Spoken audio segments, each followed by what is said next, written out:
Oi pessoal, tudo bem? Eu me chamo Tainá, eu sou professora de História e nesse vídeo aqui eu quero compartilhar com vocês alguns conhecimentos sobre a prova de História de PF anos iniciais, né, que é o antigo P2. Antes de começar, eu quero pedir para vocês, por favor, deixem um like aí no vídeo, isso ajuda muito aqui na divulgação do canal, então o seu like, um simples clique é super importante aqui na construção, né, desse conhecimento, na construção desse vídeo. Já deixou o like? Então vamos lá, vamos começar. Para começar, às vezes muitas pessoas têm dificuldade em estudar história porque pega um tema e estuda sem contextualizar, né, sem saber o que aconteceu antes.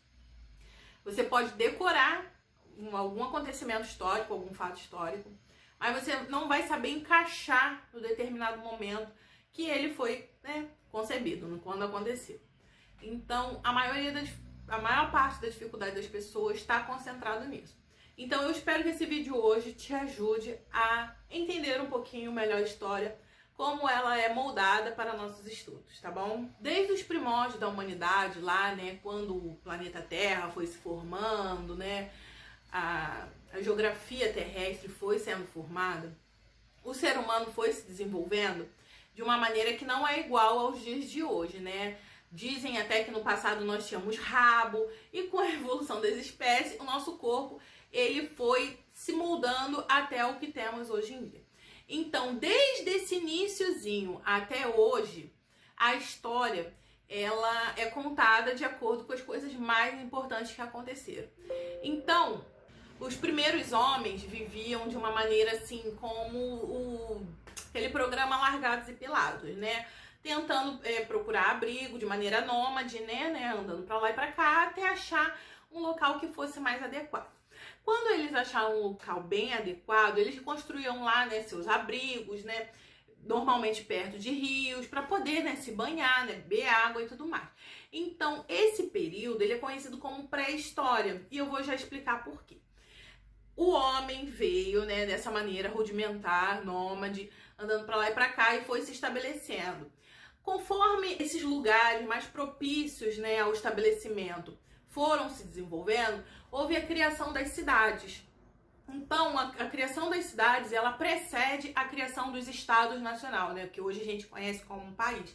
Então, você tem que ter em mente isso. Primeiro surgiram as cidades, para depois surgir o que a gente hoje chama de país, né? Até hoje temos cidades que não estão encaixadas, que não têm autonomia para se considerar país, né? Que não são encaixadas em nenhum país.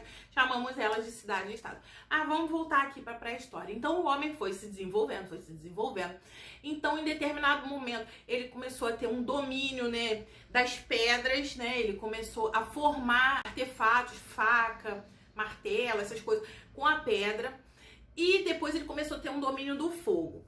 Depois de um tempo, né, com essas cidades se desenvolvendo de forma ainda bem rudimentar, o homem desenvolveu uma das coisas que consideramos mais importantes da humanidade, que se chama escrita, tá? A escrita, ela, né, cada povo tinha suas, foi se desenvolvendo de um jeito, depois foram, né, esses sistemas foram se encontrando e, assim, hoje temos uma escrita ocidental, que é quase que mundial, mas ainda existem povos que têm a sua escrita da sua própria maneira. Existem povos ainda que nem tem escrita, tá, gente?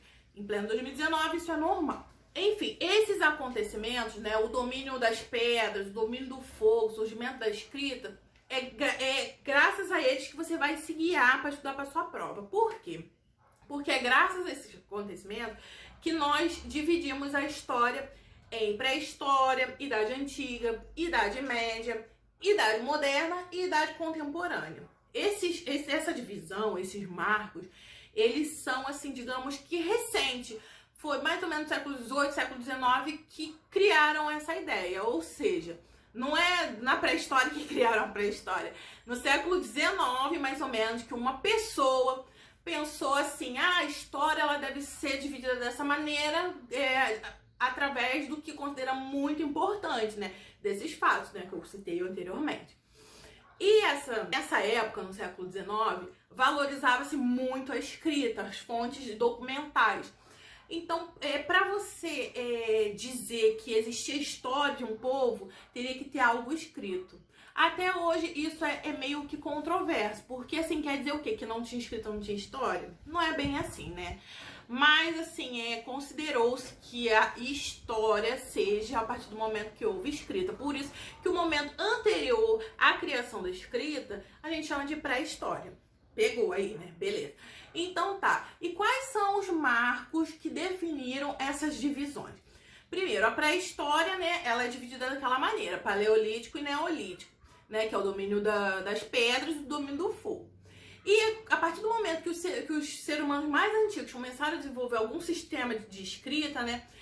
A gente chama de história. E a história a gente chama de antiguidade, Idade Média, Idade Moderna, Idade Contemporânea. Mas tudo tem uma explicação. Por que chamamos dessa maneira, tá bom? Continue acompanhando aí. Espero que vocês estejam acompanhando e estejam gostando do vídeo. Quando a escrita foi desenvolvida, muitas cidades já viviam em plena autonomia. Essas cidades-estados já tinham um sistema de esgoto, eram cidades bem avançadas para a época, né? Eu tô falando aí de coisa de 3.000 anos antes de Cristo, tá, gente? Então, eram cidades muito desenvolvidas. Então, esse período a gente chama de antiguidade clássica, né? Que é o surgimento das cidades, o surgimento da escrita, o desenvolvimento do ser humano, assim, no seu melhor, digamos assim. E teve um povo que ele se desenvolveu tanto, ele, foi um povo tão avançado que ele começou a dominar outros povos. Não estamos falando de quem, gente? Estamos falando dos romanos, ou seja, estamos falando do Império Romano. O Império Romano, ele dominou muitas áreas ali na Europa, né, no norte da África, até na Ásia, né? O Império Romano chegou bem longe. Então, o Império Romano, ele era uma potência militar, quem passava na frente dele, ele dominava. Claro, o domínio, ele aconteceu muitas vezes na base da violência, mas também aconteceu na base da diplomacia, então a gente não pode generalizar. E o Império Romano foi crescendo. Só que chega uma hora que, né, as coisas não dão mais certo. Então, os romanos começaram a perder as suas forças. Esse período que os romanos começaram a perder suas forças e outros povos começaram a dominar, tanto os romanos como outras áreas, nós chamamos de quê? De Idade Média.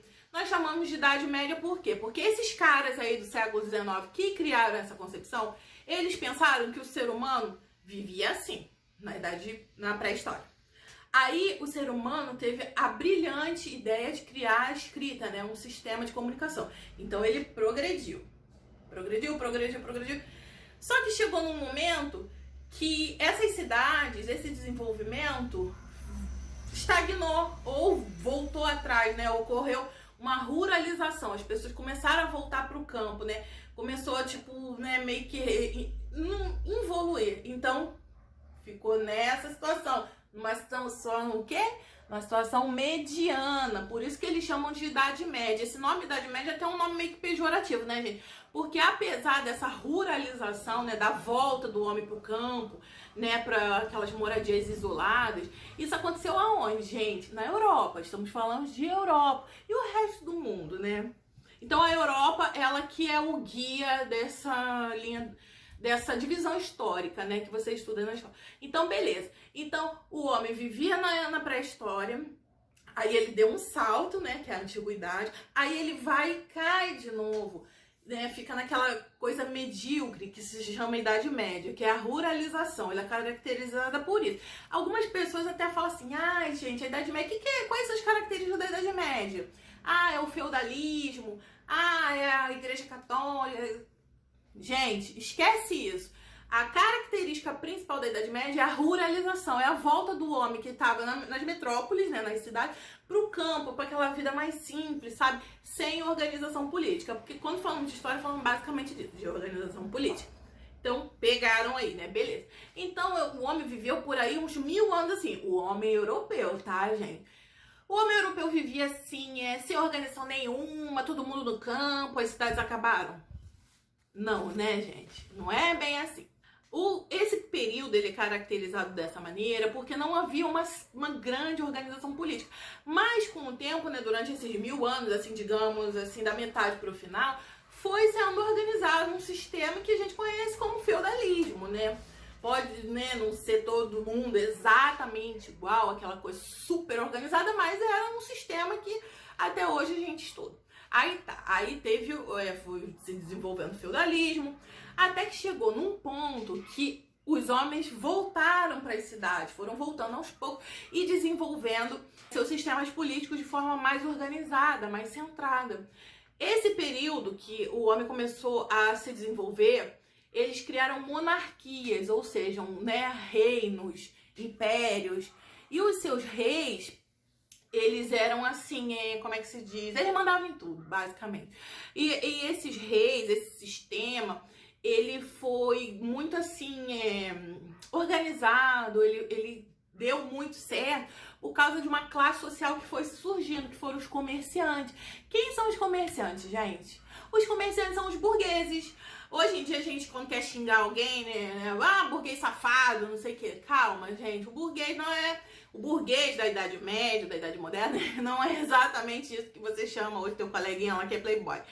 O burguês, ele eram os comerciantes. E essa classe social em ascensão, mais essa organização política monárquica, ela foi tão importante naquele período que ela gerou assim o que chamamos de Idade Moderna. Então a Idade Moderna, ela é muito importante para o ser humano por isso, porque é como se o homem viesse da pré-história, desse um salto para a antiguidade, aí ficasse naquela mediocridade que a gente chama de Idade Média, e depois desse um salto de novo, porque ele consegue se desenvolver.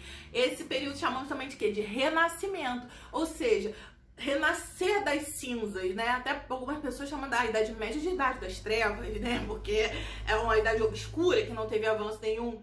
Gente, teoricamente, porque na prática teve avanços sim, tá? Isso é só pra gente poder estudar melhor. Então tá, então esse momento da Idade Média, o Renascimento, é quando os homens europeus, né, conseguem se organizar melhor. Então, eles se organizam em formas de monarquias absolutistas, tá? Essas monarquias, esse sistema de governo. A burguesia como classe social, né? Que são os comerciantes. E antes, na Idade Média, as pessoas viviam basicamente para sobreviver. Então, a gente chamava de sociedade estamental. Sociedade que não conseguia gerar lucro. A burguesia já muda esse quadro. Então, esse período do Renascimento, da Idade Moderna, das monarquias absolutistas, né? A gente tem uma grande expansão comercial. Os navegadores começam a sair da Europa para procurar novos mercados, né? Procurar especiarias, ouro. Então, esse momento nós chamamos de grandes navegações. E é desse momento para frente que você vai estudar para o concurso de PEF.